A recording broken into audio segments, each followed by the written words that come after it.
է Սուրբ Հոգին։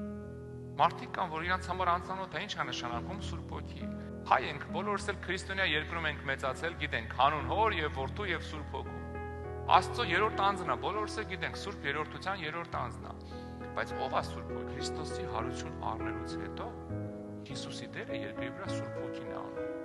Ինչքան դու Սուրբ Հոգու մոտ իկես, այնքան բժշկությունների, նշանների, հրաշքների ներկա կլինես։ Մի անտեսի եմ, որ Սուրբ Հոգին քո մեջ է։ Օրերով ժամանակ տրամադրի, աղոթի լեզուներով, աղոթի հոգով։ Ես միշտ ասում եմ, հանկարծ որ գայթակղությունը գալիս է, մի փորձի պաշտպանվես, ամենալավ ձևը լեզուներով աղոթելն է, սկսի աղոթել։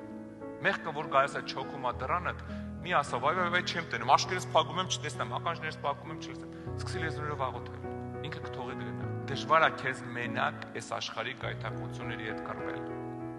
Երբ որ մկրտվում ես Սուրբ Հոգու հոգով, Սուրբ Հոգին օգնում է քեզ։